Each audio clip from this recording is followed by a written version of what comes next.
Well, hello, hello. How is everybody doing? How you doing out in there, brother? It's kind of a late night and everything. So I was like, why not? Why not do it live? It's been a while since we talked in the dark together. I know all my live streams are always different hours, different days, all that stuff. But hey, Christy, how you doing? Oh, I'm doing good. I'm doing good. I hope you all are doing good. But you know, there's been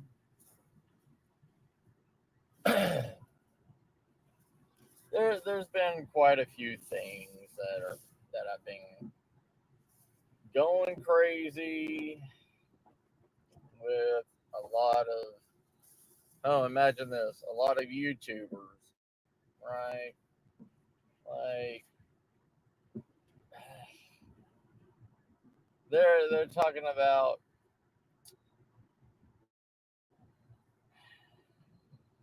I love the guy. I love him to death. He's one of my British survivalists and everything. Uh, the UK prepper. Like he's, I think he's losing it. I think he's losing his grip on what's really happening in the world. Like he did a post and everything about rage baiting on the internet and talking about how people show things on the internet to get you to say something on the internet and get you flagged, like not flagged as in your channel or whatever again took it down or anything, but no, being flagged by AI and their algorithm and all this stuff, and that the government's going to come and hunt you down because of your righteous way of thinking is going to make you a target. What is up, Bat sis? I hope I started late enough for you and you got your sleep and everything. Tell Wally I said hey, but it goes back to the whole entire thing that we were talking about a couple of days ago. The whole entire people are looking for excuses. People are looking for excuses to say that they are preppers and survivalists and that they are the ones that's going to, you know, rule the world when shit hits the fan. Hey, CR brother, how you doing? Hey, Hobbs, how you doing, brother? You know, survival. These preppers and survivalists, they are grasping at straws to try to verify the reason why they are losing their minds. It's sad. Downhill way too fast. Hey, Nightmare, how you doing?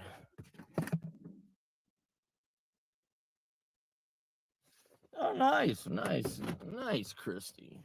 I mean, remember, with any 72-hour kid or anything, you're going to have to realize you're going to have to put other seasonings in it. Like those 72-hour kits and everything, yes. Are they going to feed you? Yes. Are they going to be good? No. Are they going to be tolerable? Yes. The thing is, it's not a gourmet meal. None of these 72-hour kits, none of these pre made meal kits. I mean, look at MREs. MREs are not the best thing in the world. I mean, they cause constipation, they cause high blood sugar, high blood pressure, they have sodium in them. Like, they're horrible to make them last so long. Right. Yeah. I mean, it the 72-hour kit, it helps. It's everything that you need for breakfast, lunch, dinner in an emergency situation. Yeah. So a lot of that stuff and everything, a lot, and that's the thing with diabetes and everything. You have to be careful with what you get, especially with pre-made food and sodium content, and there's a lot of bad things, especially with people's health problems. Yeah, normal people, 90% of people's like, oh, I got a lifetime supply of ramen noodles in my garage that's going to last forever. Yeah, and you're going to be dead halfway through the year if you only live on ramen noodles. Yeah, I mean it is. It's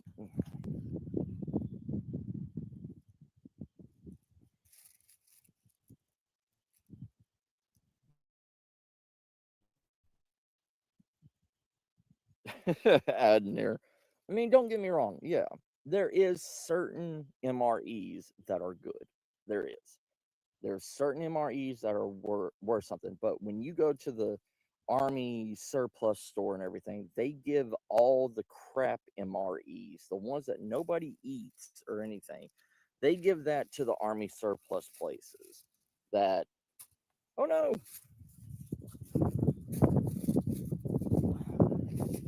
those are the ones that people are stocking up on. I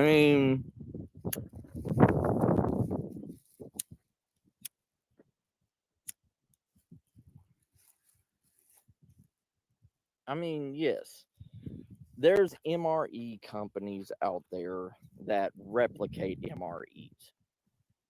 Are they actually MREs that the military eats? No, these are civilian MREs. They're not the military specific, the ones that can last through World War III and still feed you.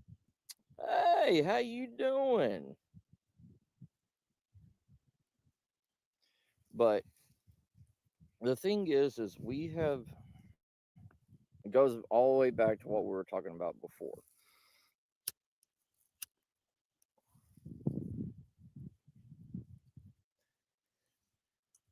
Prepping, survival, all this stuff, it is based on what this person done, what that person done, what this person done, what this person has done. And it's selling points. Hey, bat. Yeah, always chew the red gum first. Yes. I mean, that the thing with MREs is if you have too many of those, you're constipated. That's why you have to have that, a laxative gum.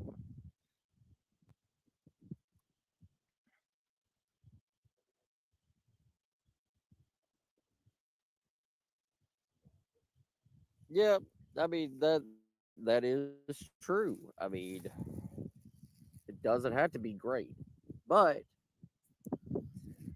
if you've got a whole entire, if you've got a whole entire case that you have in your you know, prepping closet, if you have a whole entire case of what is it? What is that one? The vegetarian one. The one that everybody hates. It's like vegetarian something, vegetarian lasagna or something like that. Like even in the military, they trade those out. Like, what is up, Joseph? How you been? The thing is in survival, what MRE is a 24-hour ration. It is a 24-hour ration. It is not a one-time sit down, eat everything. Oh, I understand that. Hey, David, how you doing? Yeah, is it that one? Because it's one of them. It's one of them that not even the military wants it. Like, not even the military will eat that because it makes people sick. Like, we don't tell, like, a lot of these survival channels and stuff like that, they don't. You have these survival channels and these MRE channels and everything that's like, oh, these are the contents of this, blah, blah, blah. But they don't tell you that an MRE is a 24-hour meal. It's your field ration. It's your breakfast, it's your lunch, it's your dinner. Most people sit, hey Wally, how you doing, Wally? Most people will sit and eat a complete MRE in one sitting. And it's just like these people that stock up on ramen noodles. You know how much sodium is in one packet of Murray Chan ramen noodles?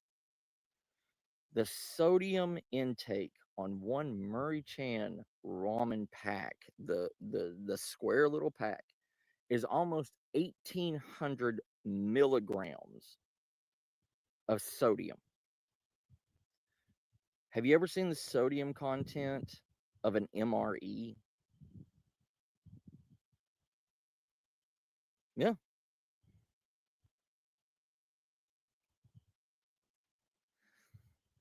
What are those meals? What are those robins? It's 300% of your daily sodium intake. And these people believe that they are going to survive every day on ramen noodles and MREs and whatever else that they can put in their mouth. Yeah. Oh yeah. It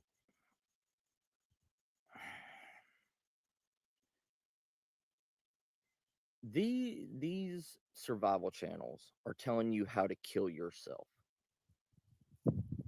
And here's the thing, ramen noodles don't last that long either. They have an expiration date.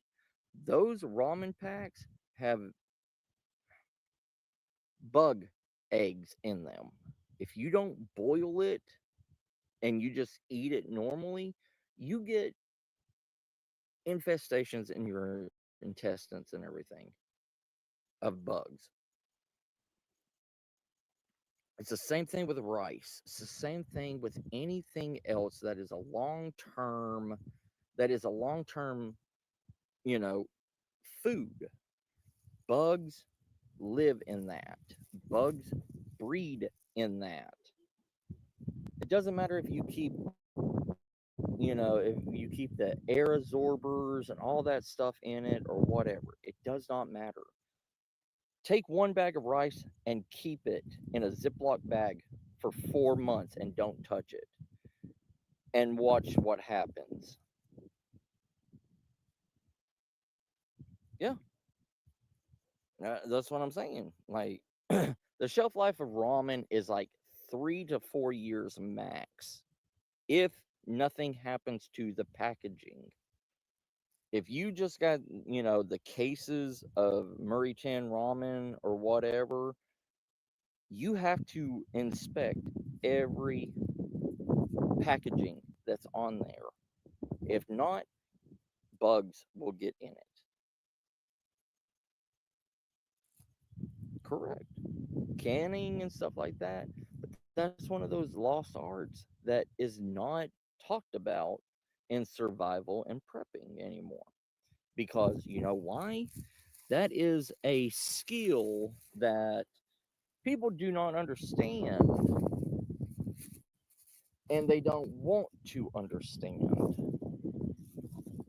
They 90% of people want something that's cheap, fast, and does not have to have a lot of work to it. That is the absolute truth. Like, people in this day of age want simplicity. They don't want anything. It's just like people thinking that they're going to go 15 miles down the road and carry back 30 gallons of water. They ain't going to do that, especially with most people that have health problems and stuff like that. Most people can't even carry a 5 gallon jug of water for longer than 15 minutes, if that. People believe that they are stronger and better, and that they are the supreme of the supreme. And they don't care about what anybody else says, because we live in a perfect world and we are playing pretend. We are. It's just like I tell any homesteader too. Any homesteader, you live, say you live what? An hour away from any major civilization, any town, something like that. Well, guess what? If you run into a drought, correct? If you run into a drought, you know, right now, you have means of going and getting water sources. You have means of going to the store and getting whatever you need, seeds, whatever, to replenish whatever you need to go back. In a SHTF, you don't have those means.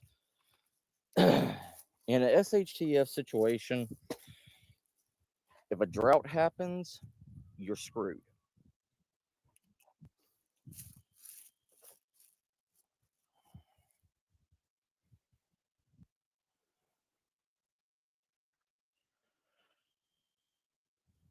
Yeah, yeah. You learn your worth carrying anything, carrying that 75-pound rucksack that you haven't carried in 20 years. That's a learning experience. Like, what's up, Beth? How you doing, sis? The thing is we quote unquote are survivalists. We are quote unquote preppers in a perfect world. Give me 1 second. Let me go give the wife and everything her drink. I'll be right back, everybody. Talk with each other. Excuse me, little ones. Excuse me, babies.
All right, I'm back.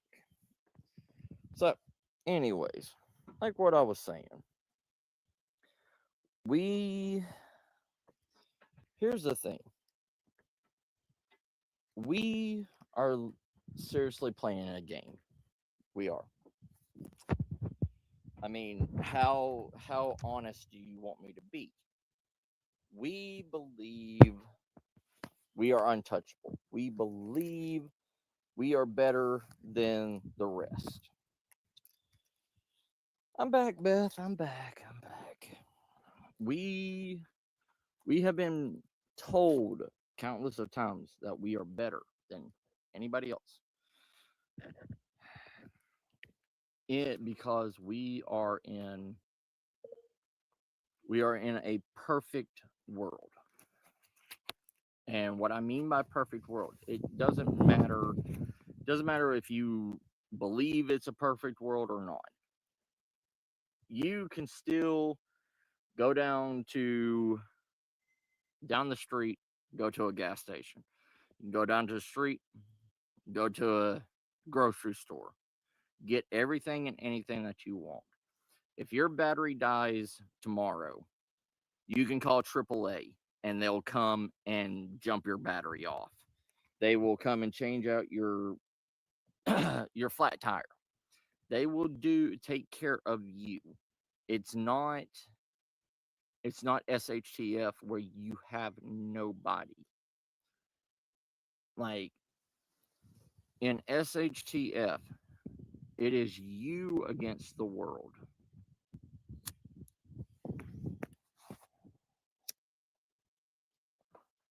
You and whatever significant other that you have or whatever. But here's the thing. People believe that, oh, we're going to make this compound, and we're going to invite people from all over the world, and we're going to make a flourishing community and rebuild civilization again and all that. No, we're not. Because here's the thing. When push comes to shove, humans are the worst at everything. They don't care about you. They don't care about themselves. They don't care about family. I mean, if you're sitting there and you're fixing one bowl of beans and you give everybody the same equal portion, somebody is still going to be jealous. Somebody is going to be mad. If you had to scrape, say, the very last person gets the last drippings of the pinto beans, you take care of yourself, Joseph. Love you, brother. You take care of yourself. If they see you scrape it out the last of the juice of that pan into somebody else or your bowl, that's going to spark jealousy in anybody. Humans deem themselves number one. It doesn't matter what it is or what. The only reason why people don't do it today is because of the laws. And they know if they say something or do something, they have to face law.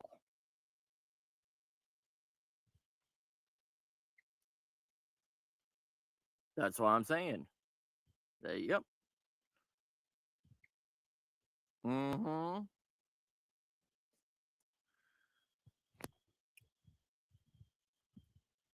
Yeah. That's the thing. I mean, I'm just saying, like, it is. You have to look at human psyche. Human psyche is the worst. Human psyche is manipulative. Manipulative. You can manipulate anybody's psyche. You can make them believe anything. If you sit in a crowd and you look up at the sky and you say that the sky is purple, you say that so many times people will start looking at the sky and start changing their view of the sky. Even though we see it blue, everybody else will start falling into line like a sheep. Yeah,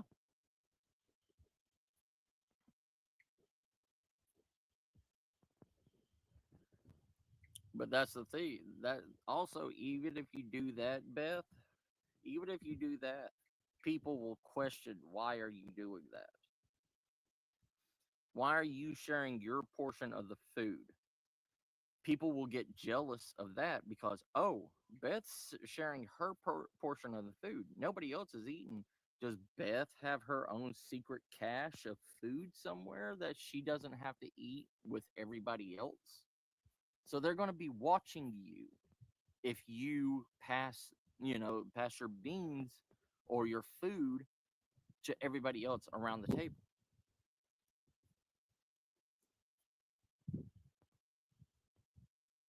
Mm-hmm. Yeah. And see, that's the thing. Niceness kills. That whole entire thing about the good guy finishing last is for that reason. It people say it for other reasons, oh, relationship wise, blah blah blah. No, it is for these reasons why the nice guy gets picked on, why the nice guy gets killed, because people have ulterior motives. People will see you giving your food and be asking questions. Why? Why? Why? Why are you doing this? What is in it? What is wrong? Then they will start, if they got mental problems, or if they start discovering they have mental problems like schizophrenia or, you know, delusions or anything like that, they're going to think that you poisoned this food now, and now you don't want to eat it and you're trying to kill them.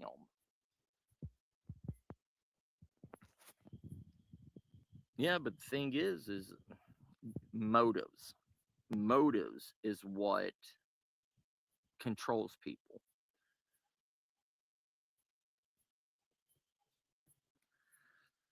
Like they don't care what age you are, even if it's a child, even if it's a child that is has ate their fill and they're trying to give it away to somebody else that needs it because they're working and they're a child, it still brings up the same motives, the same questions. What did this kid do to this food? What did this old person do to this food? There is never a winning situation. There isn't.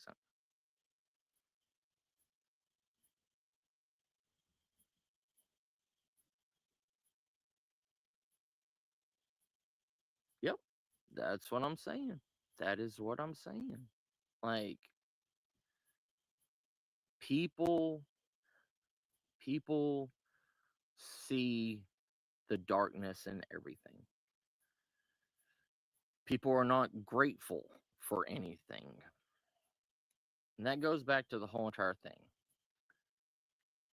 You have to protect yourself and your loved one. Like, I'm sorry, but me and CR, me and Beth, all of us have known each other for a long time. But the thing is I can't trust any of y'all in SHTF. I'm sorry. That is one of the things. Like, it is better to not trust than to trust and die.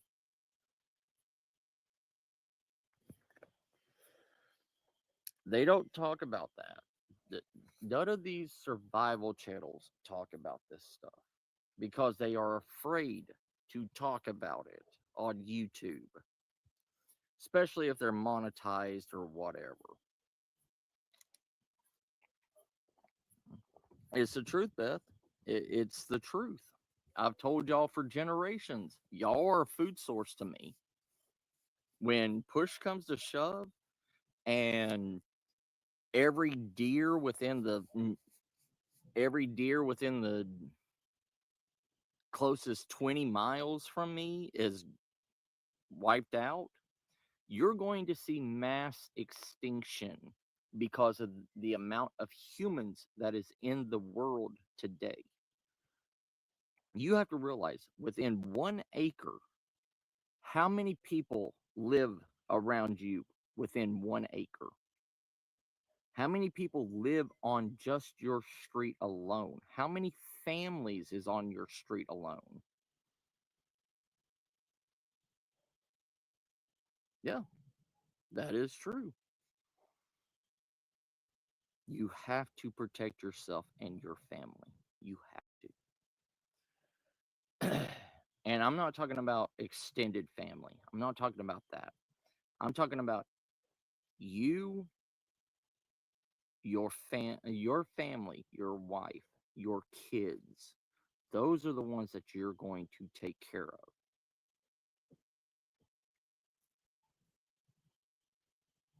Yeah, that's what I'm saying, Nightmare. That's what I'm saying. Yeah, but the thing is, Beth, is how many neighbors do you have? That's the thing. When SHTF happens, there is no land boundaries anymore. We go back when SHTF happens, the whole entire ecosystem, I mean, the whole entire civilization structure, laws, land rights, all this stuff is null and void.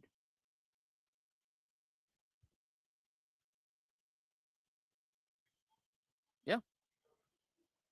Like, and who's going to be the one, who's going to be the one that is going to take out everybody? The nice little old lady, Beth, that makes her pies or desserts with rat poison in it and gives it away for free to her neighbors as protection. Yeah, water rights, everything. Everything disappears in SHTF. There there is no more whatever.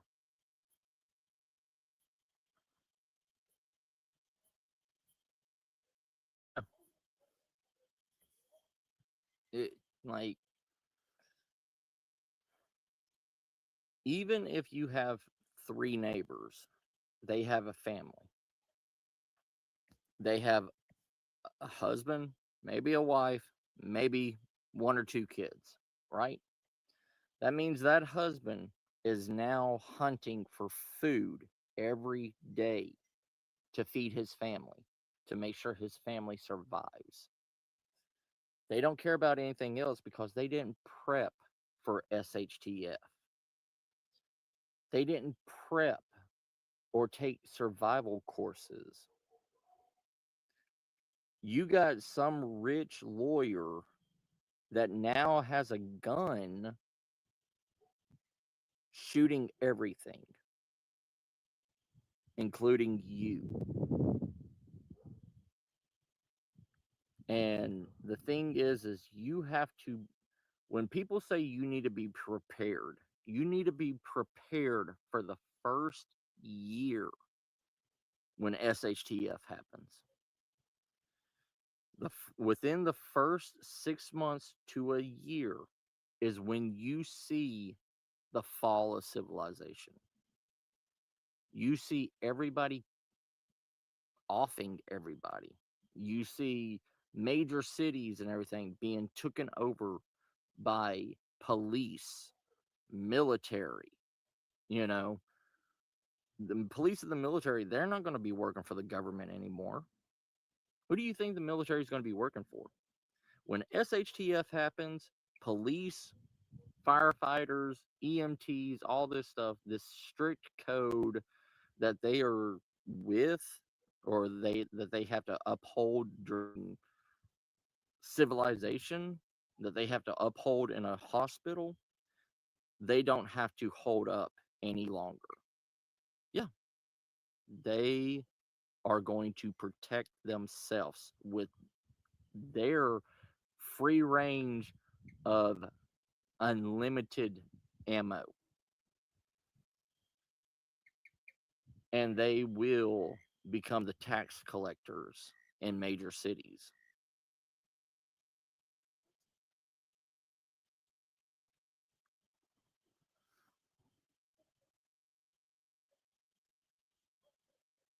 Yeah,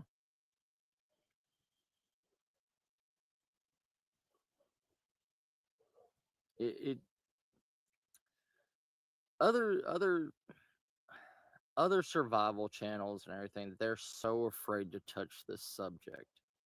They are. They want to believe in the goodness of humans. And 90% of these survivalists live in places that are not good places. Anywhere in the UK, you think that's a good place to be? Anywhere in America, you think that's a good place to be? If humans are there, it is not a good place to be.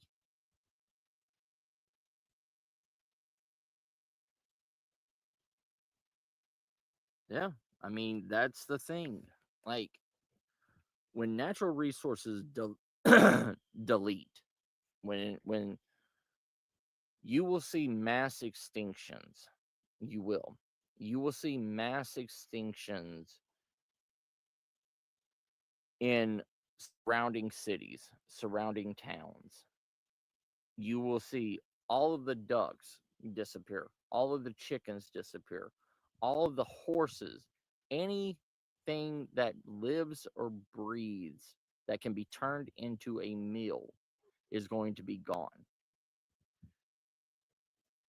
And don't tell me that you can't eat horse because the French have been eating horses for generations. And the same thing with Louisiana. the French Quarter, there is still horse restaurants that still serve horse meat in a lot of their dishes.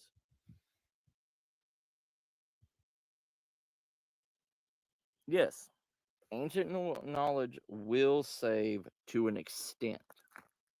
To an extent, it will. But the thing is when the natural resources disappear, that ancient knowledge disappears. If you haven't seen an elderberry bush grow in 3 years because people have picked it completely clean, or they took it, or they dug it up by the root system and tried to replant it back at their house. Yeah, I mean, don't get me wrong. I'm not saying that don't learn. I've never said don't learn ancient knowledge.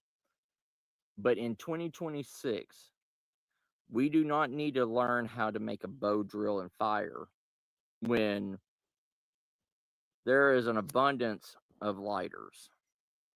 You know what I mean? But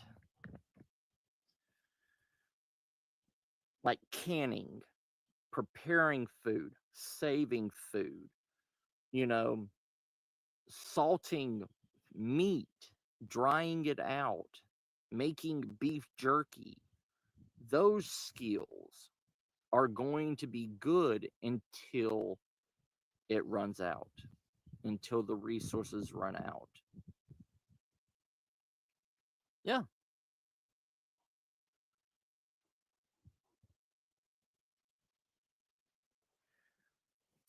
I mean, in 2026, in the last 100 years, we have we have made such an abundance on everything. China has created so many off brands of everything that has ever been made, and they sit in warehouses just, collecting dust. Yeah, yeah. The flint wheel and the striker and the flint. Yeah, there's no reason to throw anything away. But in SHTF, in SHTF, there's no reason to not. You have to keep everything. And today, I don't want you hoarding 75,000 big lighters that ran out of fluid. Okay, like it's you have to know when to save, when to hoard. And to tell you the truth, in SHTF, you're going to see a mass amount of hoarding. You are.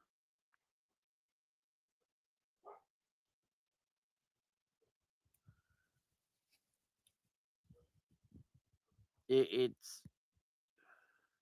it's the way the world is.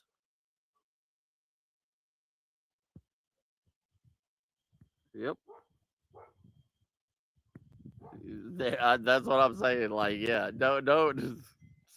I mean, when SHTF happens, when SHTF happens, yeah, it's okay for you to hoard. You know what I mean? Because there's going to be a whole entire different, it's going to be a different world then.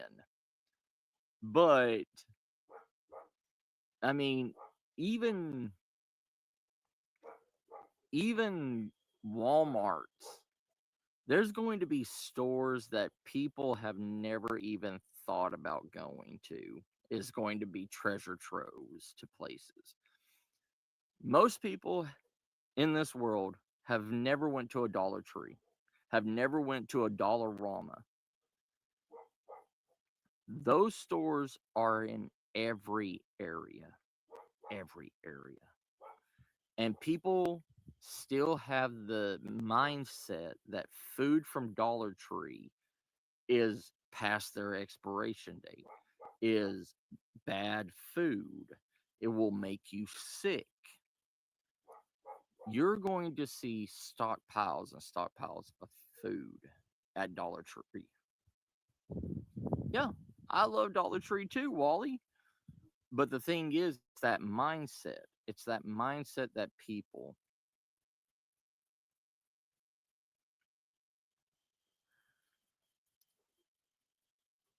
What, you don't think, you think people are going to be raiding Dollar Tree? You think the person in the Mercedes Benz is going to be going to Dollar Tree? Yeah. What's up, Razor?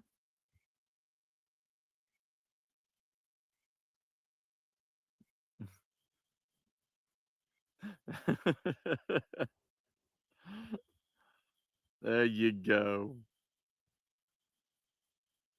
Yeah. I mean, well, yeah, dollar stores are going to be my first stop too. But the thing is I'm just saying the majority of people in SHTF, they are going to go to major brand stores. They are going to go to Walmart's. They are going to go to, Targets. They are going to go to major places, the one-stop shopping places. You know what I mean? They are not going to go out of their way to go to a Dollar Tree or a Dollar General or whatever. People will start picking off the smaller places after the first year when they know it's safe to actually go out. Like when people start scavenging, that's going to be different.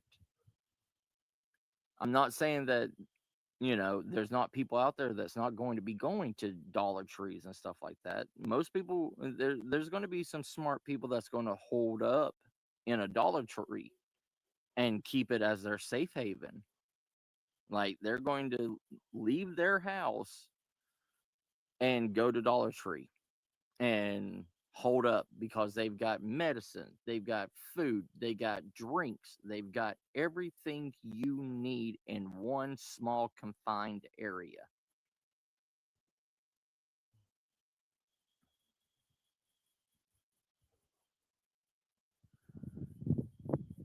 Yes, sir, Razor. Yes, sir. It's another population control tactic. It's the world. The world is heading. Yeah, they have everything at a Dollar Tree. But the thing is most people have been bred to go to major chains. They have been bred to go to Sam's Club. They've been bred to go to Costco. They've been bred to go to these easy places that are right down the street from them, not somewhere that's in the cheaper or the rougher side of town that holds a Dollar Tree or a Dollar General or, a Family Dollar. Like out here, out here, there is a grocery store chain called HEB. HEB is on every block, just like a Walmart is. So most people are bred and raised going to HEB, the grocery store, and Walmart. Like those are the two places that majority of people are going to rush to. Yes, convenience. Yeah, 7-Elevens. I mean, gas stations, just gas stations alone. You know how many gas stations there is? Like, gas stations are a dime a dozen. And that's also another thing that's going to happen. in today's standards, you can't just go and get gas. It's all computerized now.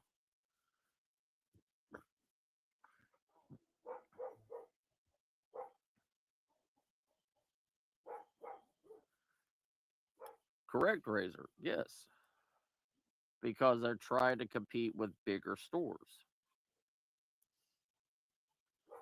I mean, all of Dollar Tree stuff is smaller portions for a higher price.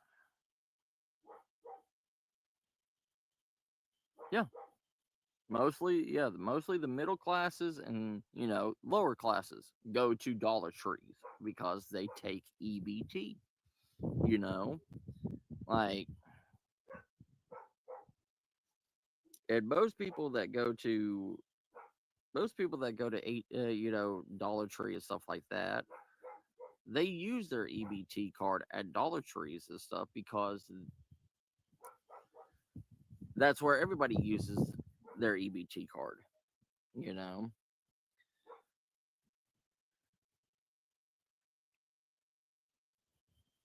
correct, correct, CR. But the thing is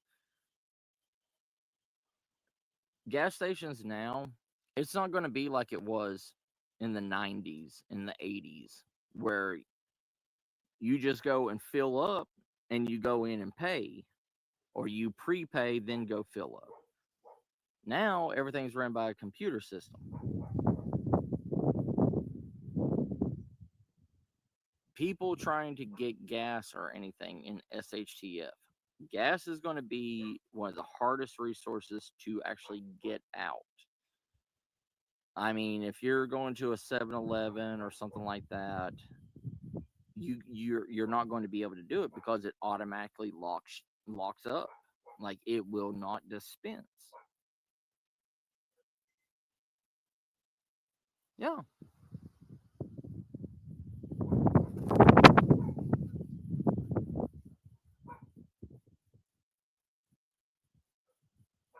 Yep. Yep. I remember Save a Lot too. I remember Save a Lot. Like,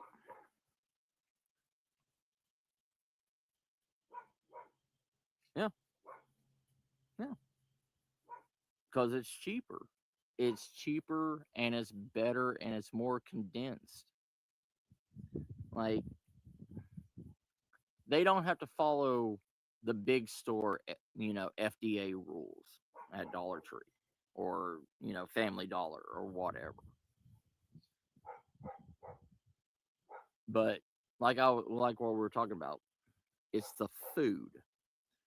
The food is the one thing that people hesitate on when they go to Dollar Tree.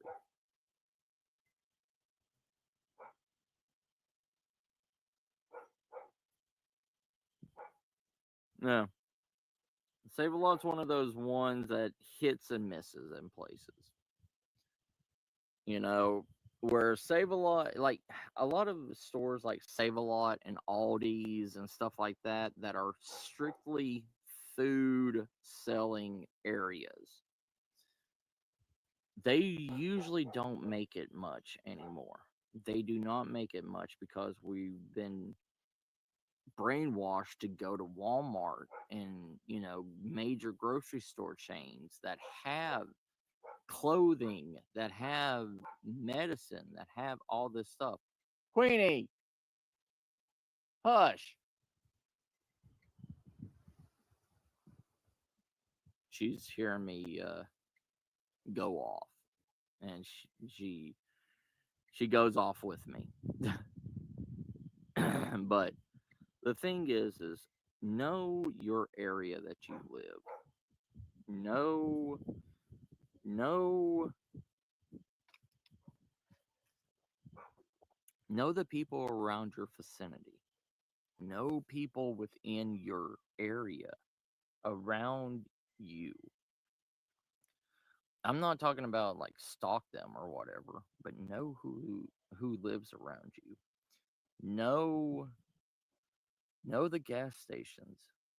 Know which ones are going to be the quickest to get to and fill up during SHTF to be able to get what you need while things are in chaos and bring it back. And mark those places. Mark the places that that don't have a lot of people going to them. Mark the places that have massive groups of people going to them.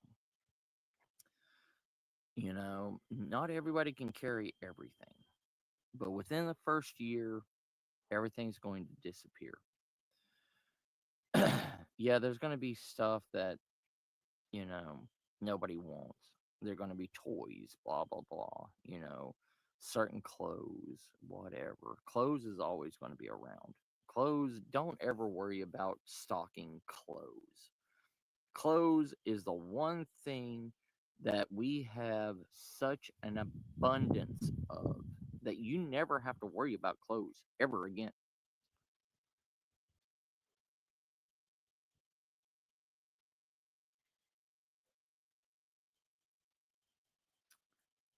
We we have grocery outlets like, it's questionable. Like we have them at like flea markets and stuff, like flea markets that bought a lot of, you know, food or whatever from Walmarts or whatever, then they go and resell it for cheap, you know?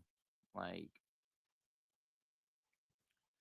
see, that's what I'm saying. Like, always know your area. Know know the first 20 miles around your area. If you learn your first 20 miles, you know how many you'll know how many subdivisions are there. You'll know how many like fast food chain restaurants are going to be there. How many restaurants are going to be there. Don't forget to raid restaurants. Get restaurants. Take everything that's in a restaurant, their spices, their food, their cooking utensils, everything. Like,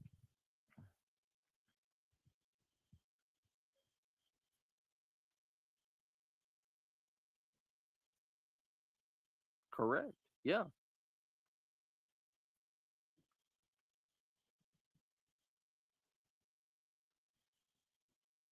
Yeah. That's what I'm saying, Razor.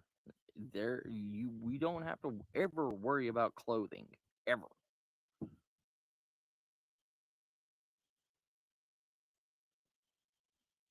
Right, CR. Yeah. Yeah. Like, I mean, there's yeah, Beth. Yeah. Like, I mean,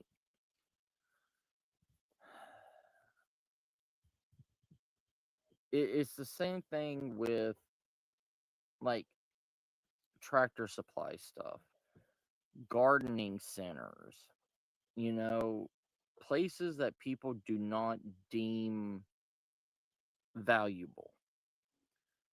The whole thing of seeds, all this stuff, like what we were talking about, people want convenience. People want things that is right there at them. They don't want to wait.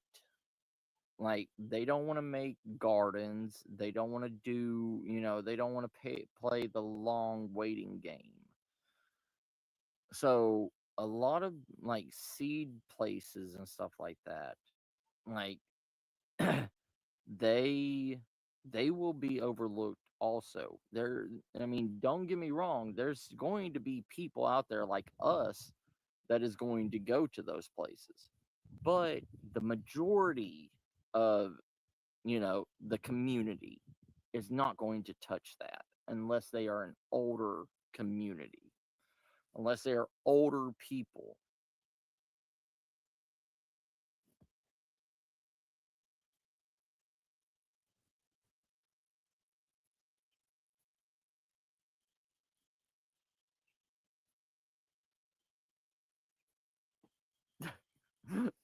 I mean, I mean, hoard everything.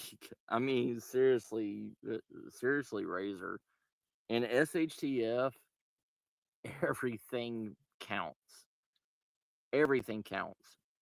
That one packet of Cholula hot sauce, that one little packet that you got, put it in a seasoning drawer. Put it with, hot sauce never goes bad. Hot sauce never goes bad.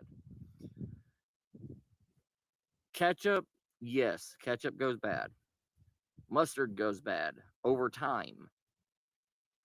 But, so same thing with mayonnaise, stuff like that that do have expiration dates.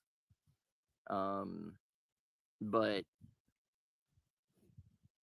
you know, hot sauce is a natural remedy for a lot of things. I mean, it's it's a laxative. I mean, you can put hot sauce on a burn to burn out, with the capsaicin. Is that how you say it? Yeah. Um, Depending on how hot it is and what pepper was used in it, can clean out wounds. I mean, you put it in your wound, you put hot sauce in your wound, let it sit there and burn like peroxide, and then wash it out.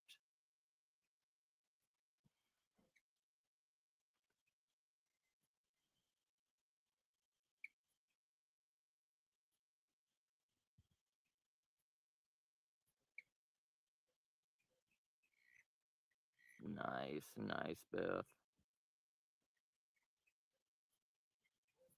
Oh yeah,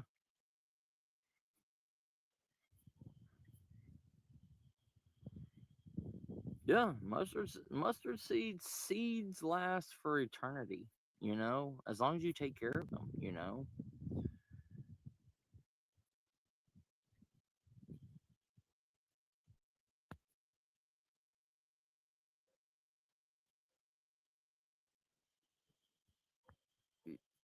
That um, I understand, Razor. I understand, brother. Like that stuff. I mean, you can make your own MREs out of that. Like, you can make your own fucking MREs. You don't have to buy MREs. I've told people this for years. You don't have to buy pre-made MRE meals. You can go safer, more healthier, because everything is made to be cooked now. Everything is pre-cooked. Everything is. Even the frozen dinners are pre-cooked.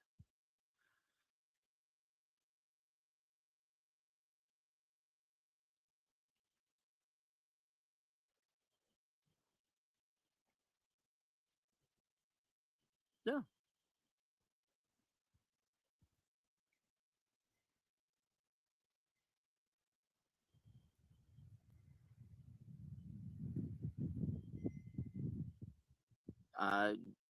I I know, Wally. I know.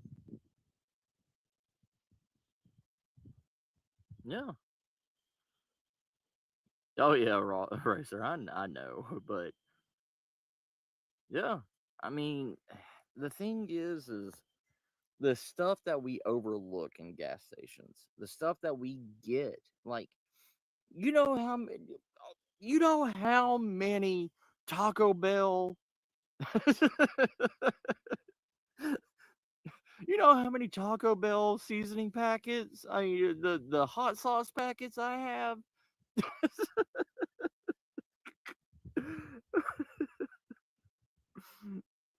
Oh my god. I went crazy one. No, I went crazy and I was eating Taco Bell for like every day for like 6 months. Yeah, yeah, that is right, Wally. Yeah, yeah. See, that's what I'm saying, Razor. perfect world. They don't want you doing all this stuff, blah blah blah.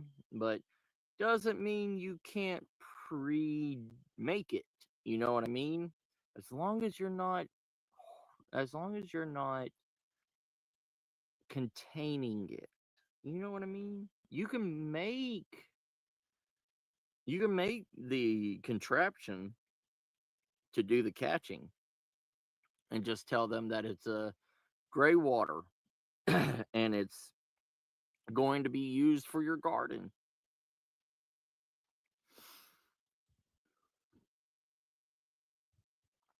Yeah. Oh yeah. Trust me. I've got like 500 packs of like mild sauce, hot sauce, Diablo sauce. Like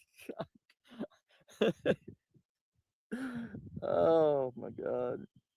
It was one of those things. It was like every time I went, I said, "Could you give me extra?" Like give me a big handful. Oh, hey, could you give me another big handful? Because they don't care. It, they don't care at the place. They will give you that stuff for free, and it's like, thank you, you know, and you just keep that. Yeah. The thing is the government wants to keep us on a leash. We are no longer a civilization that has to rely on ideas of 300 years ago. We don't. They want the government, your city, your town, they want you to spend every dime and minute back into the community. That's the thing. They want you to give to the community. If you're not giving to the community, you are you are a liability. They are afraid of what you are doing on your property. They are afraid of what you can do on your property.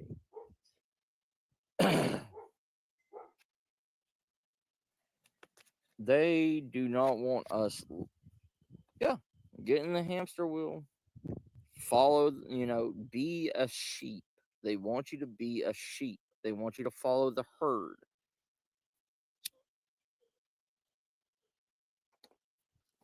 They don't care about anything else.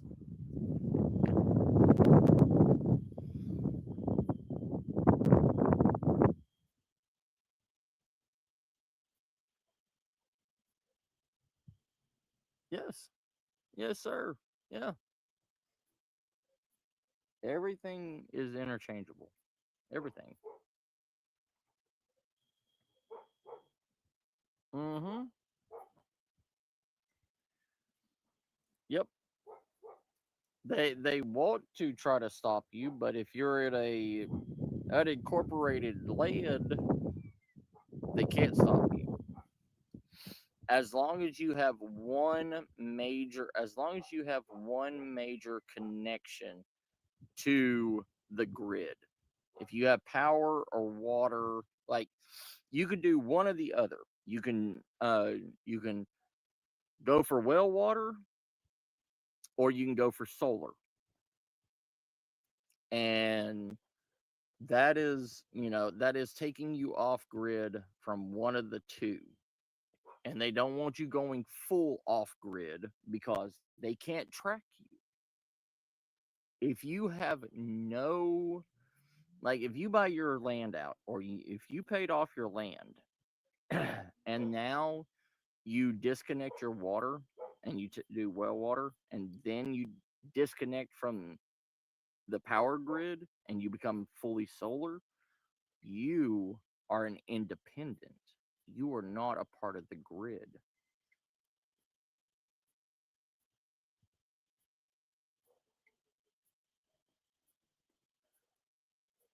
Yeah, yeah. The thing is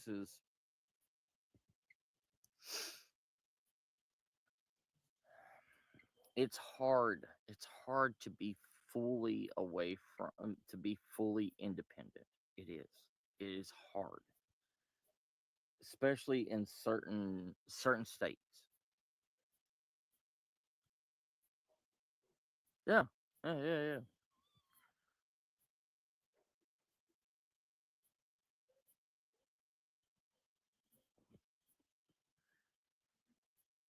Life,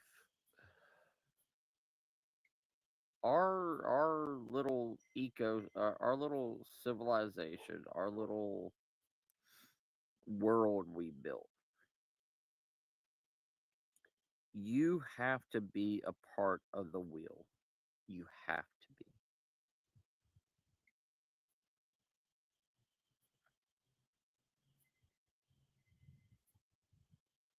Yeah. Oh yeah, Razor. Yeah, yeah, yeah, yeah. Yes. The the system is not meant for you to be independent. It's not, because fear they fear that if you become independent, that means you don't need a job. You don't need their food. You don't need their resources anymore that they worked so hard to acquire for you.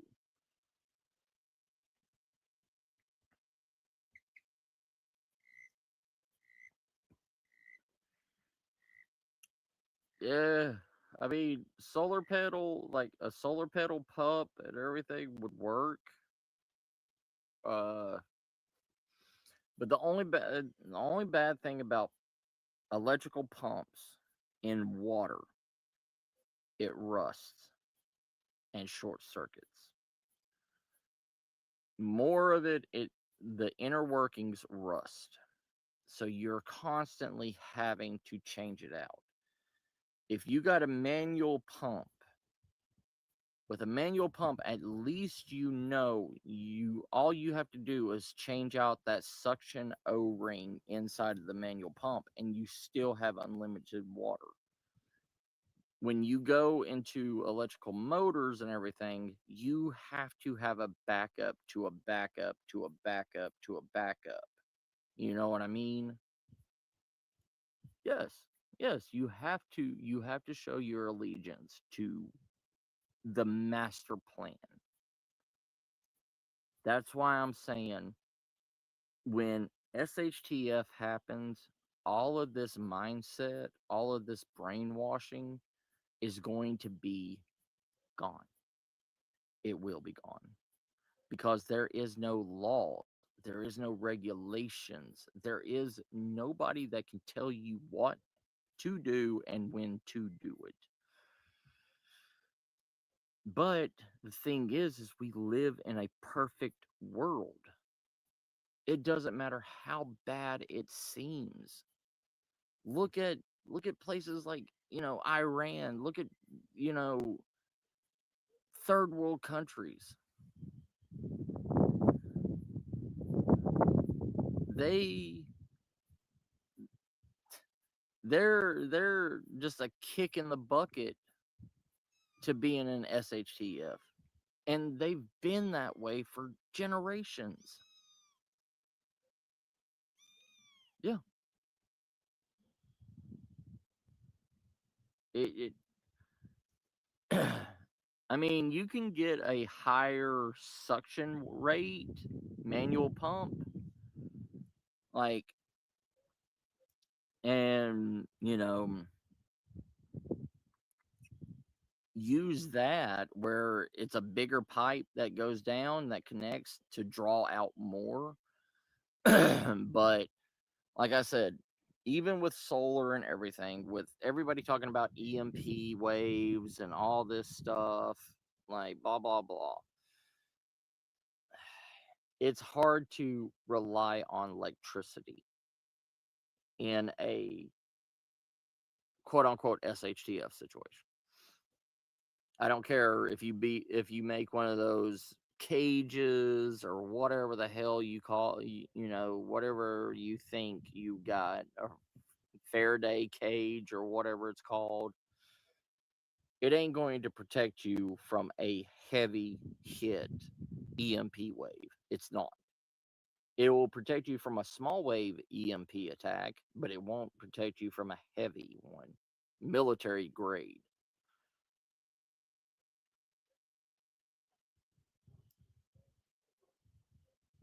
Yeah,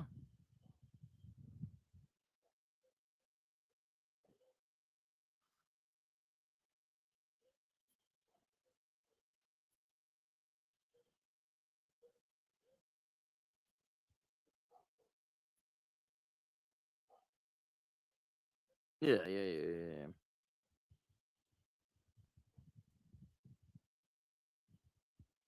All right. Yeah. Like, here's the thing. In all honesty, there's never going to be an SHTF. I mean, no matter how much people want to say that there's not. There's never going to be an SHTF. And that's the honest to God's truth.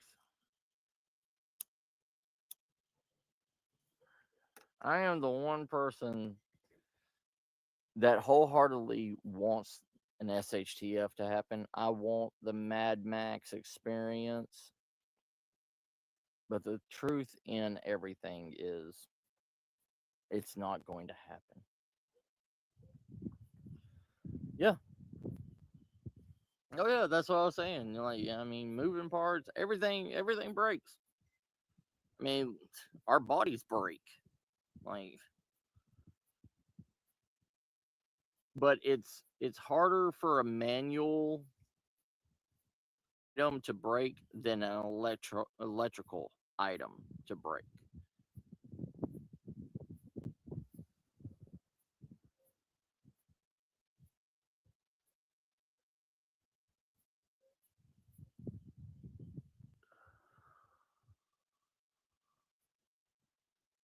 Yeah. I mean, that's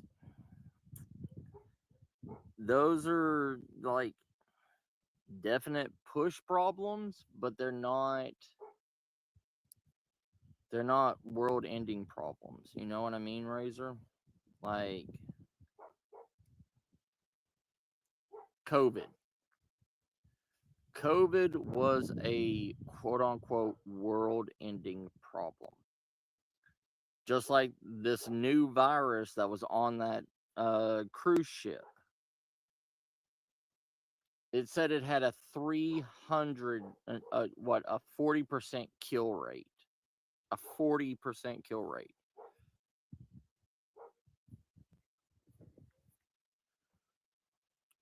That means 4 people out of every 10 would die with that sickness. That is worse than COVID was.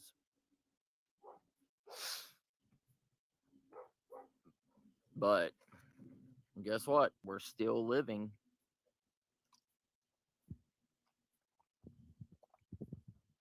Unless something major happens to take out major resources. Even even if all the countries took on the United States,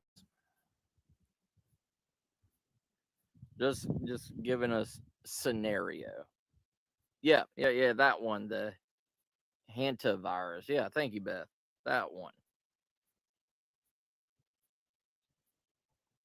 Yeah, it's got to be like touch or something like that. I don't know what. I don't. I lost. I lost interest in reading about it.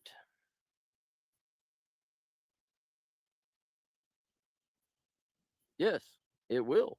It would take mass extinction That's what I'm trying to say.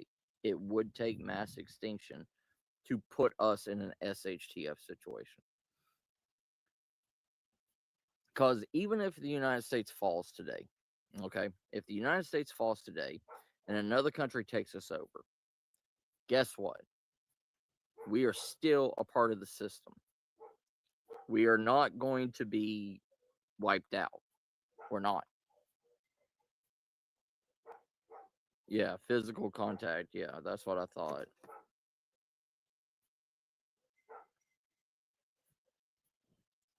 But yeah, that's the thing. People are afraid of minor sicknesses. Like, people are afraid of minor sicknesses. And yes, even Corona was nothing compared to the compared to scarlet fever. Corona, this Hatna virus or whatever, was nothing compared to the bubonic plague. And guess what? It died out before we died out. I mean, something catastrophic has to happen. Catastrophic, I'm talking. Yeah, it's we think that every virus that comes out is worse than the last one, and that's not true. It's not.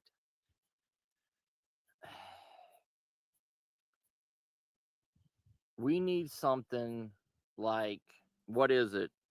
The Devil's Ring, Razor. What? The one that's outside of that's in between California and Japan. The Devil's Ring, that huge thing, that huge line of underwater volcanoes. They said if that goes up or whatever, it would cover half of the world in water.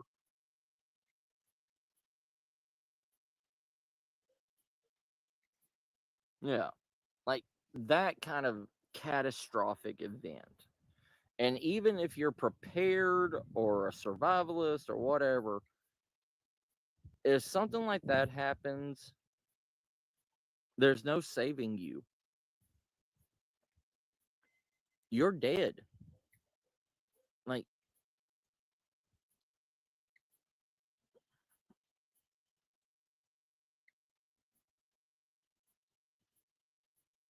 yes, yes, yes, yes, that one.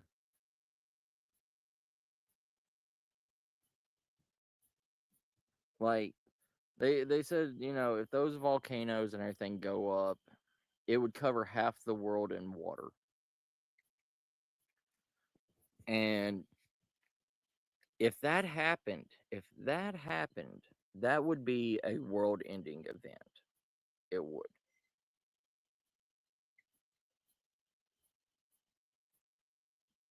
Yeah, yeah.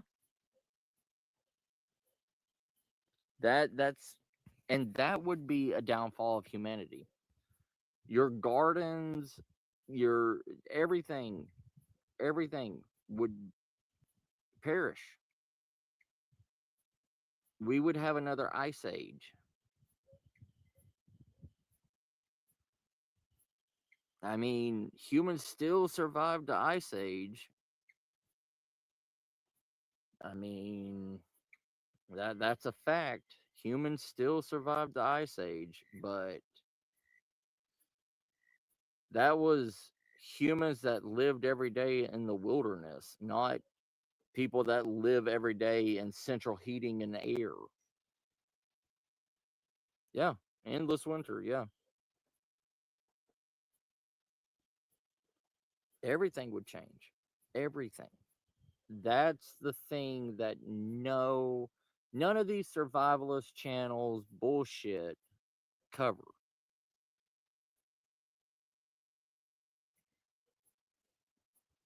Yes, Thank you, Razor. Thank you. That's what I thought. Ring of Fire or whatever. Yeah, like Devil's Ring or whatever, Ring of Fire or something.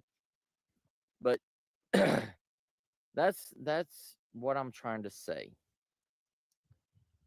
There's not going to be anything. War happens every day. War happens every year. I mean, Russia and Ukraine's been going at their war for how long? Like, it hasn't brought SHTF to anybody.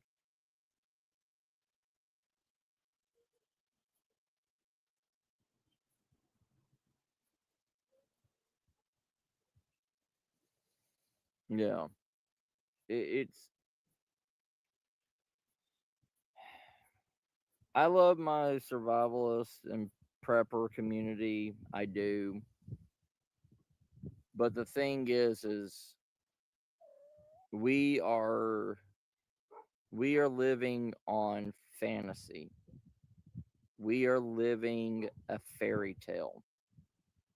We don't.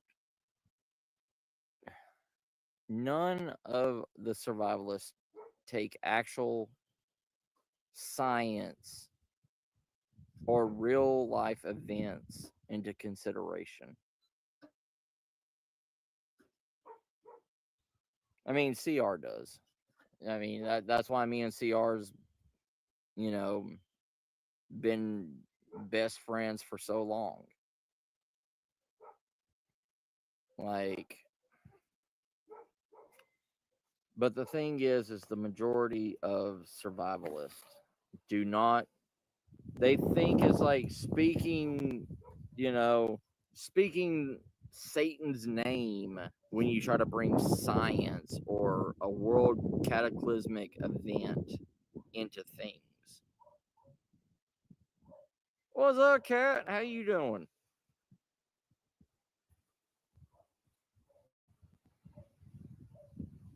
Correct, Razor. Yeah. CR. I love you, little bro.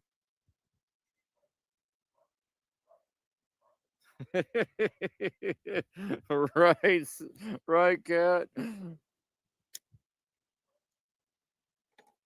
Trust me, I've got like 500 packs of Taco Bell hot sauce. Uh, yeah, I'm glad to hear that, cat. I'm glad you're doing good. But the world has to go through a true cataclysmic event.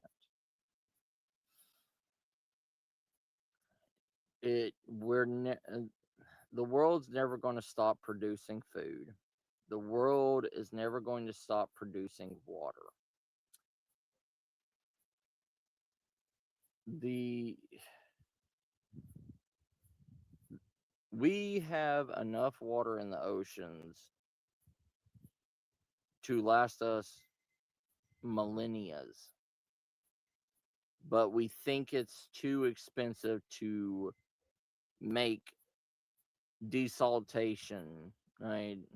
Desolutionate like plants to, purify the water from salt water.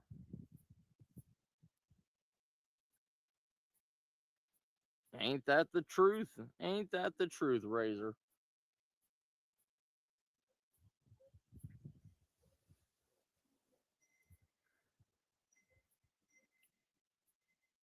You know, yeah, I'm not like the other survivalists. I'm not. I never will be like the other survivalists. I will never see the same way as other survivalists see things. I will never agree to the same thought process that they go through either. And that's the thing with y'all. Y'all need to do the exact same thing. You need to realize that it's good to prepare, it's good to have that knowledge. But the thing is it will wear you out over time. Hello, Bob. How you doing? Mm-hmm.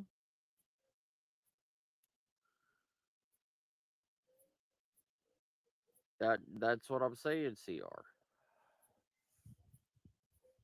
90% of people do not have the income for all this stuff. They don't. There's only a select few that actually have the income to keep this going. Like, but the thing is, you can prep on $5 a month. You can, especially in this perfect world. You can prep on $5 a month. Going to, going,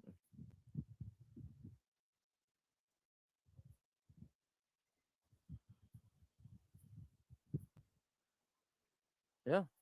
I Trust me, Beth. I I know.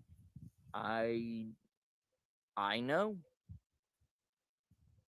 I had to get a new house, spending $1,000 a month on it. Like it's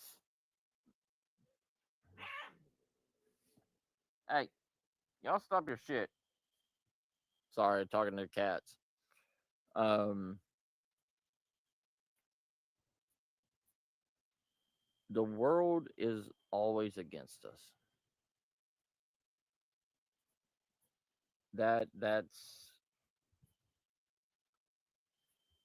That's the honest truth. Yeah, grab a grab a thing of beans. You know, grab a 1 pound bag of beans, 1 pound bag of rice. You know, that's $2, $3 at most. That's to put back this month, and then next month get the seasoning to go with that because you are not going to be able to eat bland food in SHTF. You won't. Bland food makes you reject it, eating it constantly.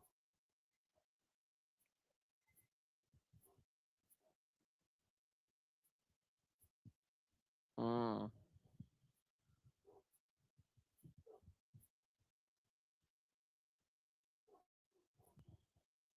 I Yeah, Beth. Yeah. And that is the one thing. What Beth said.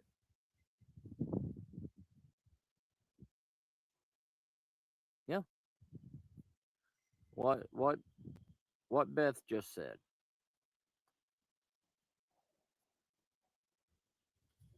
That is more of an SHTF situation than anything that any survival fucking channel has ever said before.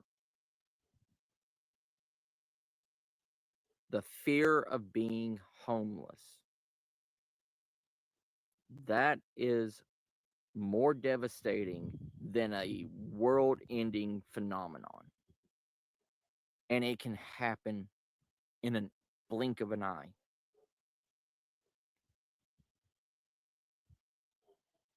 Yeah. Yes. Yes, Bob. Good flavor makes everything.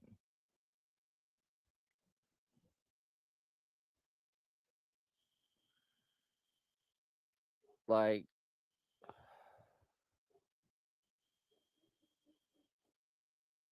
I, yeah, I know, Beth. I know.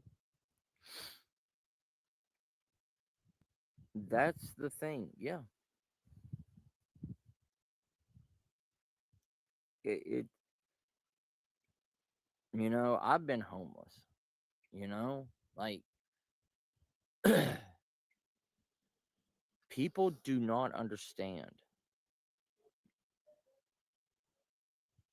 Yeah, people don't understand that. You have these people spitting lies and enjoying their 3 to 4 day weekend challenge in God knows where, eating crab legs and all this stuff and saying that they're surviving. But they've never once actually had to suffer. They never actually had to survive. I don't give a damn if you're in the middle of the Arctic. If you're sitting there eating crab legs or bison meat or whatever the fuck, you know, like the Outdoor Boys. I hate him. I hate that channel. Like, but that's between me and that place. Yeah, glamping. That's all these survival channels do is glamping. They don't show true suffering. They don't show how it is to actually. I mean, even Survivor Man. Yes, he did push his body. He did. But he also showed things that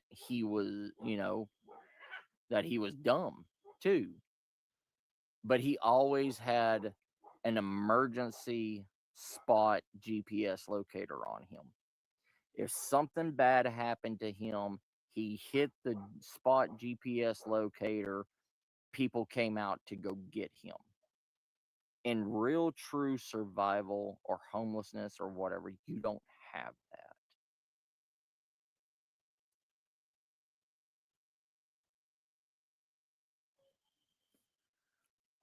I tried Odd to Die Bear. I tried Odd to,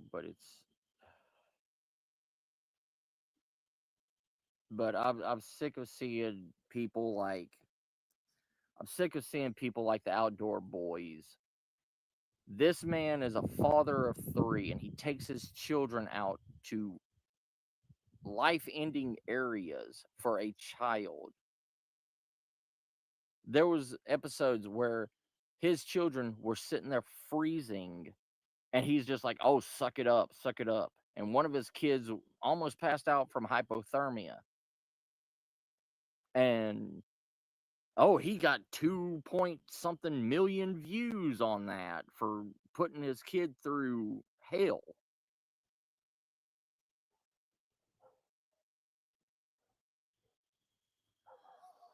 It is. It is. But people support this shit. People support the fantasy. People support the made up pain.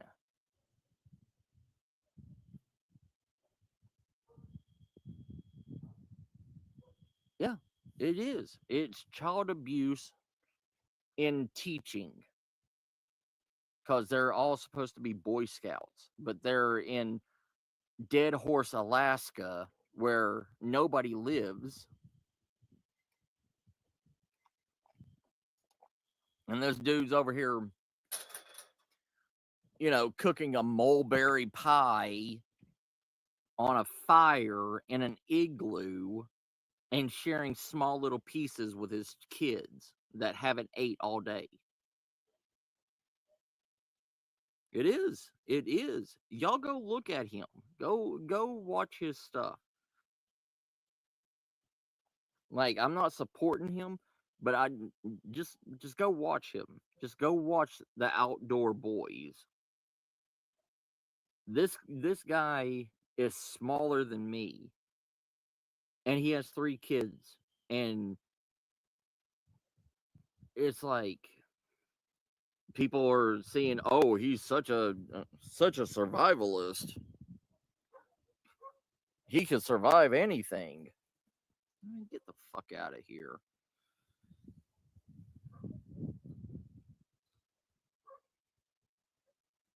Not in Alaska. They're not in Alaska, Nightmare. Yeah.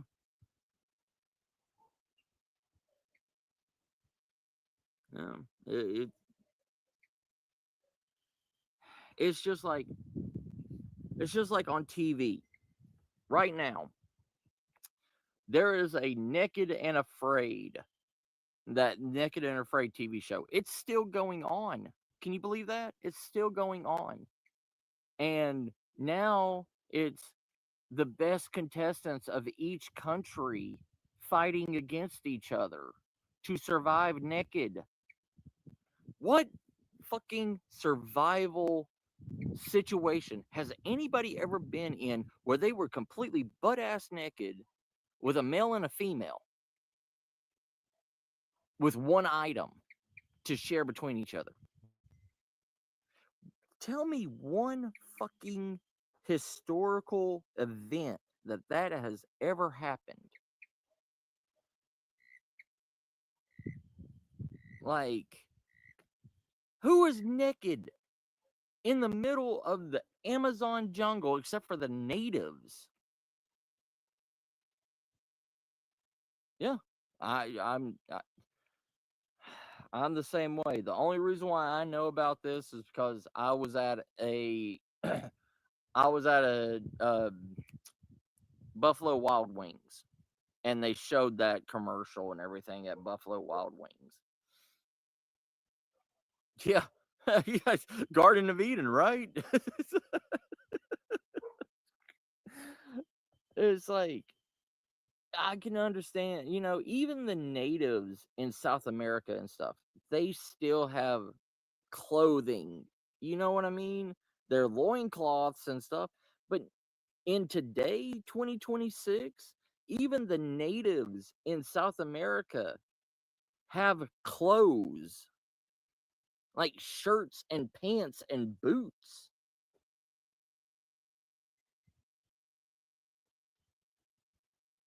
Yeah, CR. Yeah, I've seen that. Yeah.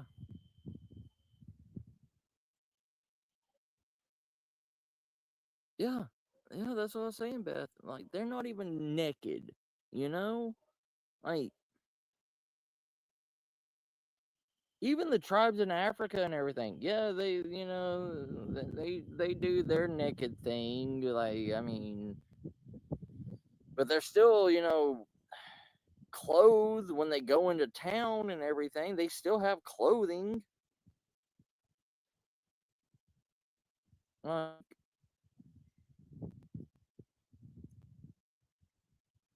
the world, the world is fucked.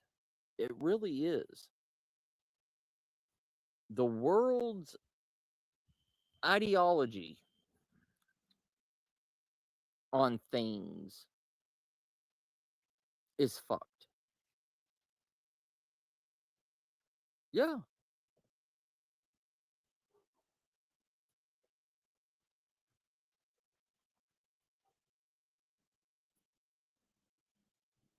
yeah.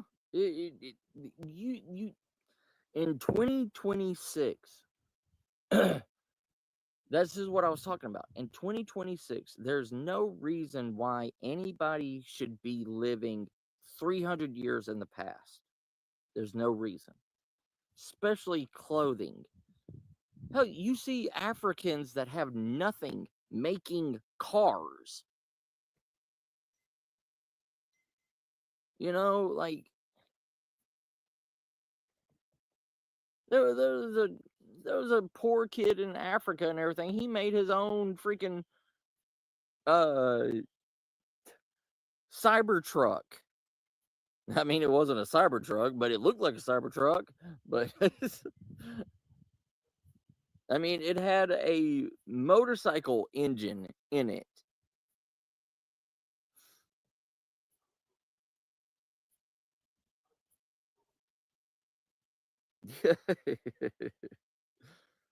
It's just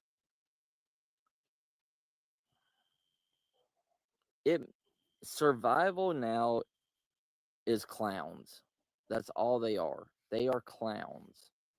Feeding feeding a stereotype. That's all they're doing. Correct. Yeah. It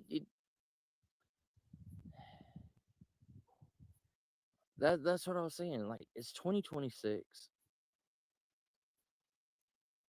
Africa, places, I mean, you can go to a deserted island that has nobody in it, surrounded by the ocean, and you can still find clothes.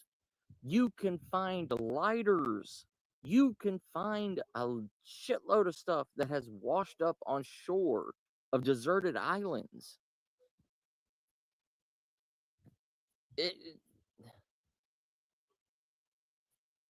that's what I'm trying to say. Like in 2026, if SHTF happens, there is no reason for why anybody should not be able to survive.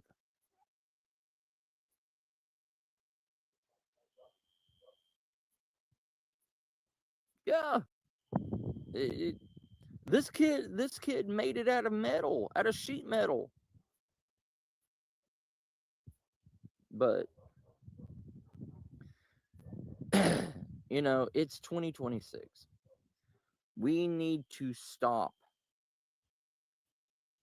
telling people how to live like it was 1826.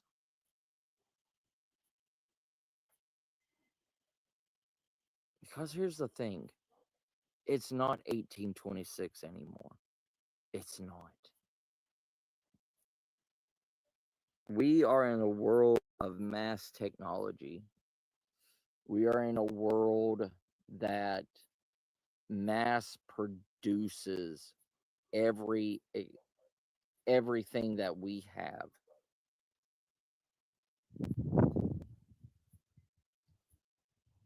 There is no excuse as to why you can't. I mean, I went to Walmart. I went to Walmart before this live stream, and it says, "See, I went to Walmart. Went to Walmart. You can get a 6 pack of Clipper lighters at Walmart for $2.68, $2.68, and you can get 6 lighters. So don't tell me that you need to learn how to rub 2 sticks together to create a spark. There's no reason in that. No problem, Razor.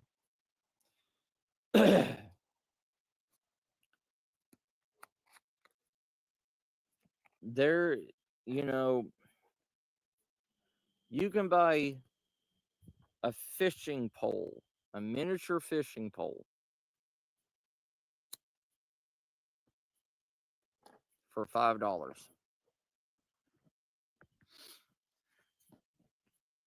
You can go on Temu and buy everything that you want for dirt cheap.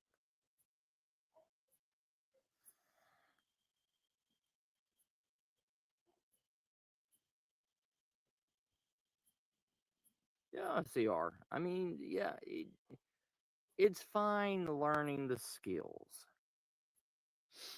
But the thing is, that skill is going to kill you more than striking a lighter. You know what I mean? All the calories and the sweat and the ability to hurt yourself, and I'm talking about muscle strains, stuff like that, from doing these primitive skills, I mean, hell, when the British went to Africa, the Africans stopped learning how to do bow drills and manual fires when they learned how to create fire was sulfur.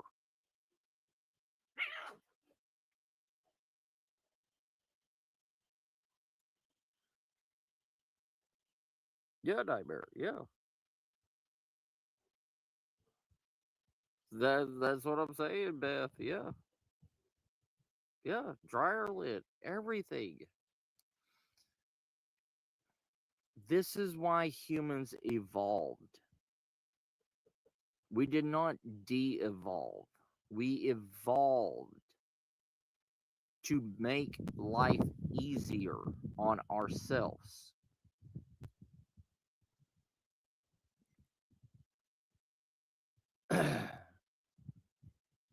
It's like instead of a bow drill, just use a ferrocerium rod. Even a flint and steel, a carbon steel with a flint needs other components to make it work. Like we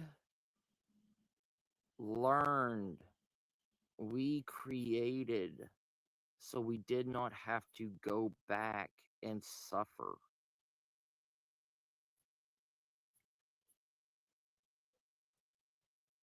Mm-hmm. Oh yeah, CR, yeah. I mean,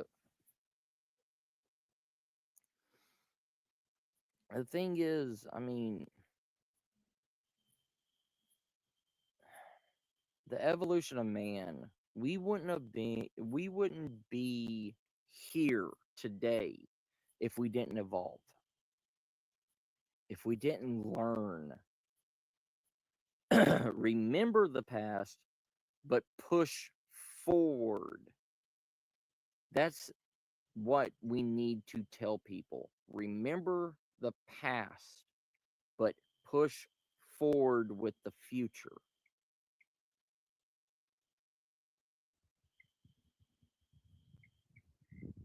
Yes.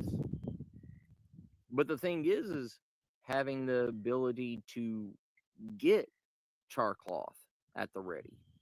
You know what I mean?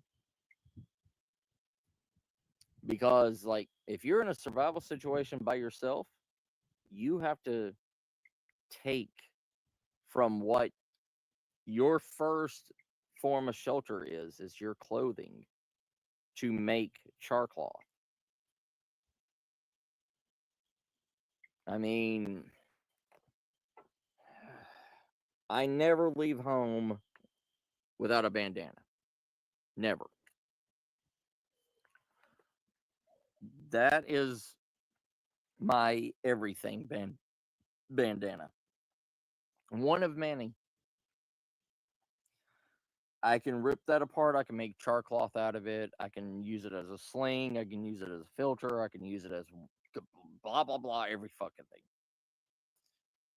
But if I need char cloth,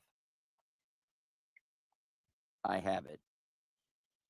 If I need a filter, I have it. If I need a bandage, I have it.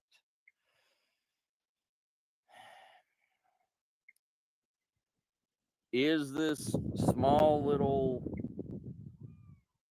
you know, pretty decent size, bandana? But is it going to be my one hit everything? Yeah. Oh yeah, char punk wood. Yeah. But the thing is also if you're in that area to get punk wood, you know, because punk wood has to come from a punk wood has to come from either a cedar tree or a pine tree, an evergreen tree. I mean, spruce stuff like that can make punk wood, but you know, it has to be a form of evergreen tree. You know,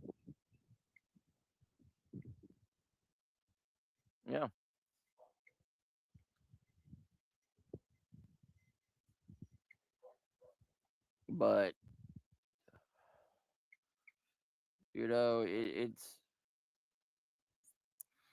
it's harvesting the resources. It's making a fire, making the fire first to create the char.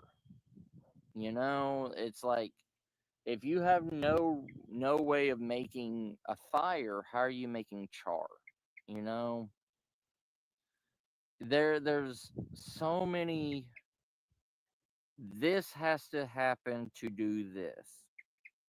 You have to start this to make this. You have to. There's so many hoops you have to go through. Yeah, that's that, that's what I'm saying. Yeah, dandelion fluff. Like, where are you going to get dandelion fluff if it's the middle of winter? Where are you going to get cattails if you're not around, a water source? It's like here in Texas, there's only certain areas that cattails grow. Like, I can't, if I go to Louisiana, I can get cattails. But if I have to be on the border of Texas and Louisiana to get cattails, like,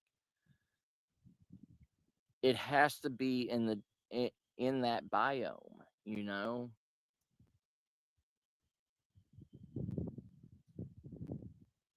Yeah. Oh yeah.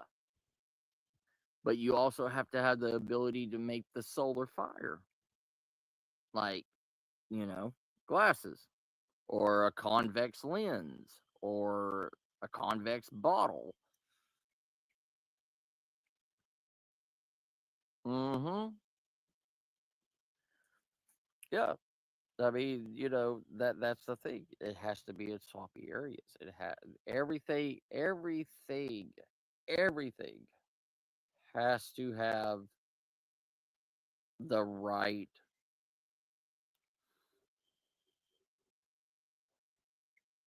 Can you charge? I mean, I, I mean, technically you can, if it's traveled enough. But that's like out in the Chihuahuan desert to get a tumbleweed. Like, you can char cacti. You can char cactus. Um, but the thing is you have to dry out cactus. You have to. There's so many steps that you have to go through, or it just doesn't work.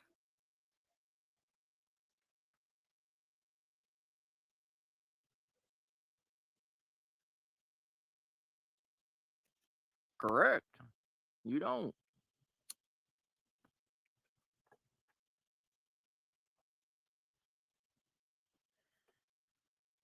Yep. Like, there's you see what I'm talking about, CR? The old ways has to have,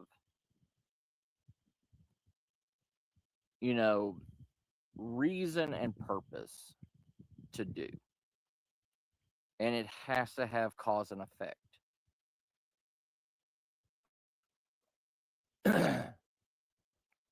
And if you just load your backpack up with 5 lighters, or your fanny pack, or whatever you're carrying,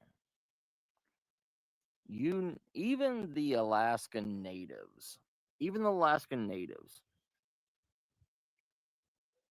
have lighters on them.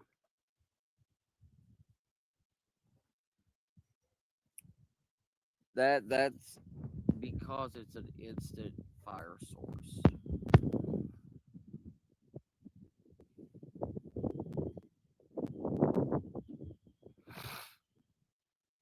Oh yeah, yeah, I know. But I'm just saying, even the Alaskan natives, they have an emergency Bic lighter. Yeah. It's just,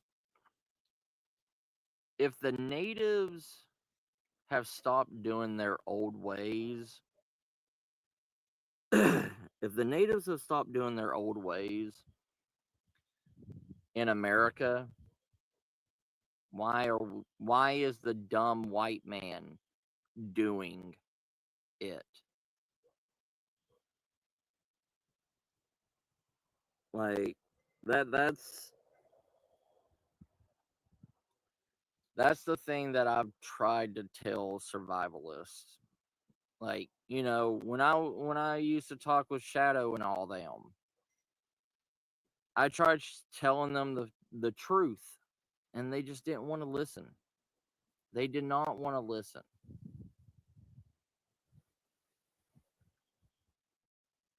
Yeah. And see, that's the thing. Why carry matches? Why carry windproof, stormproof matches? Why? They cost more than a lighter. And still, they only have a certain amount of time before they go out.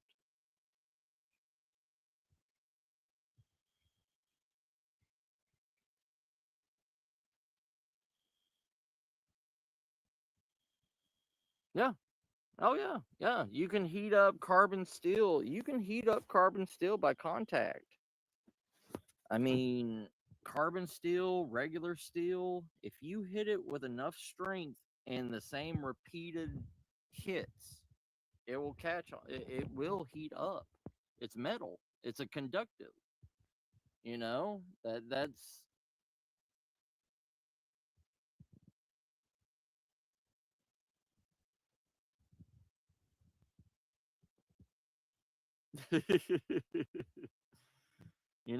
that's one thing. Mag bars are amazing. They are. I hands down, hands down, nothing can beat a mag bar and a ferrocerium rod. Nothing. But the thing is lately magnesium is such a rare mineral to get anymore that 90% of mag bars, like magnesium bars, are 30% magnesium and what? Uh, uh 30 and 70, 30% magnesium and 70% aluminum. So they don't last as long. It doesn't burn as hot either. Yeah, like, correct, they are. They're not. They are not unless you spend an arm and a leg. What are they? The OTEP or OPEC or whatever. The one that has they created weatherproof matches that have a sulfuric ember on the inside of it, or a sulfuric core, that you could literally hold it underwater and you could watch it boil the water and pull it out, and it's burning still. But it only lasts for like 3 minutes. Oh yeah, Canthal. Yeah, yep. It, you know,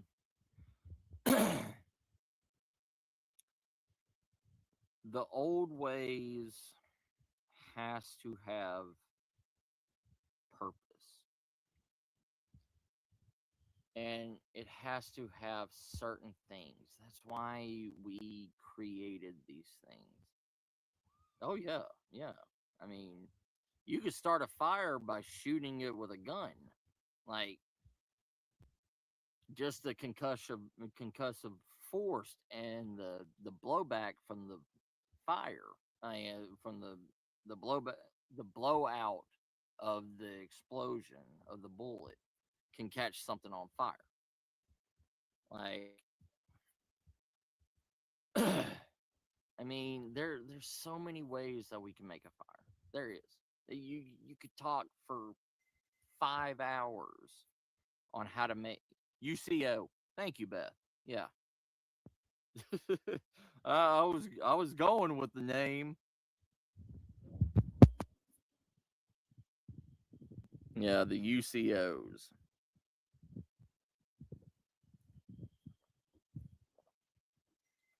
It's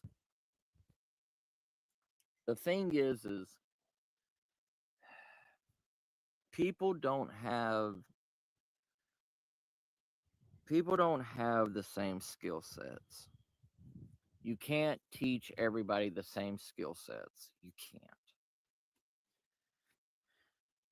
Not everybody's brain works the same. I'm stupid all the time, Beth. Like, you can't teach everybody the same tricks. It's just impossible because people have the memory of a goldfish in reality.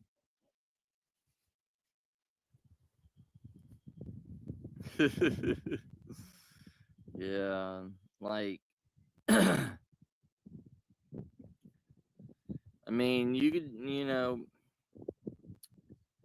make anything into like a Da Vinci's, what is it? What was that thing that Da Vinci created? The convex lens that, heats up and can set anything on fire, blah blah blah blah blah. If it's shiny enough, if it's reflective enough, if it's convex enough.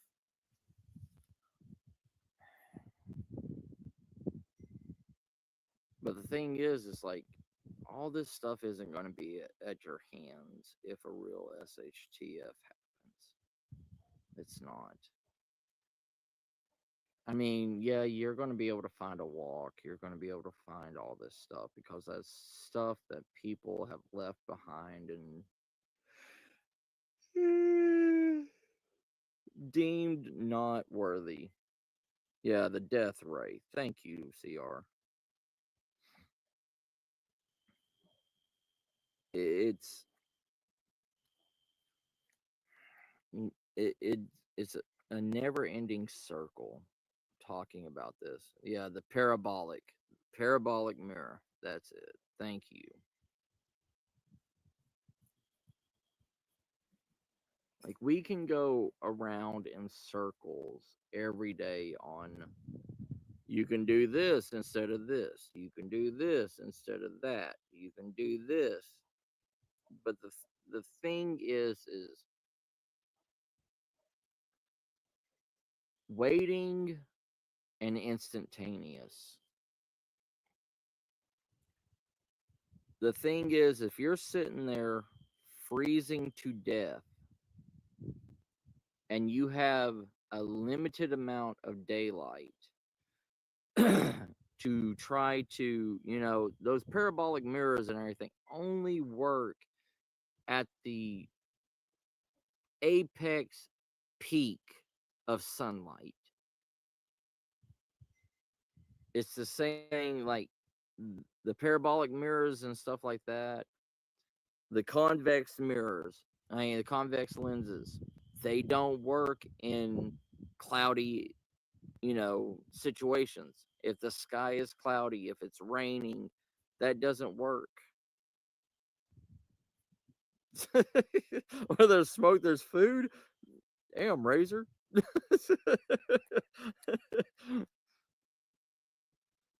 I like that. I like that idea. But the thing is everything has its weakness. Everything has its weakness compared to instantaneous fire.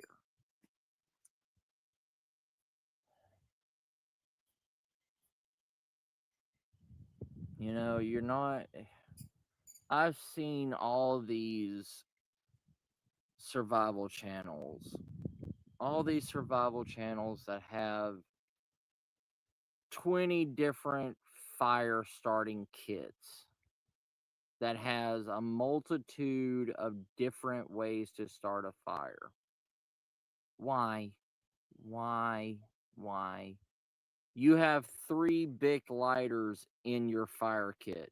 Why do you have flint and steel? Why do you have a ferrocerium rod? Why do you have, you know, yeah, you can have a ferrocerium rod. You can have a mag bar, but you have 3 Bic lighters. And that tells me that all your other things that's in your fire kit is bullshit.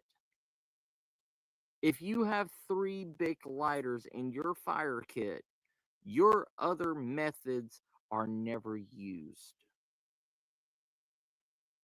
It's the truth. It is the God honest truth. Why have this huge fire kit when you have lighters?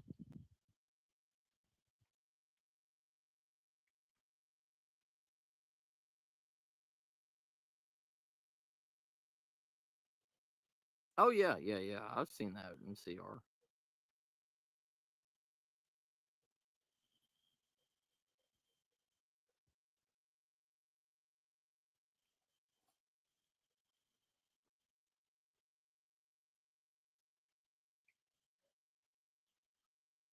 Yeah, that is true. That is true.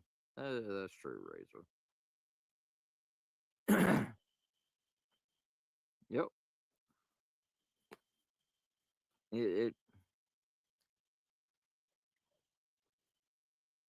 All right, everybody. My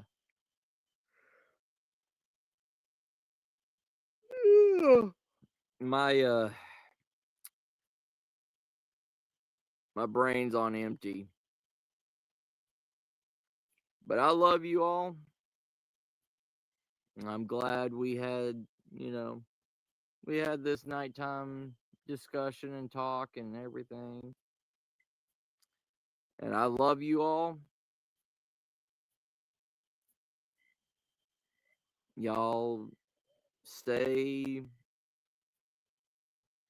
prepared, but stay aware. Like,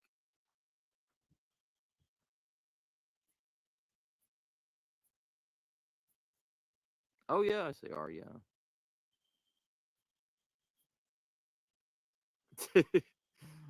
I love you, family. Y'all take care of yourselves. And don't listen to these other survival channels that are trying to feed you bullshit. Think on your own, decide on your own. But I love y'all. Y'all take care. I will see y'all later. Bye, family.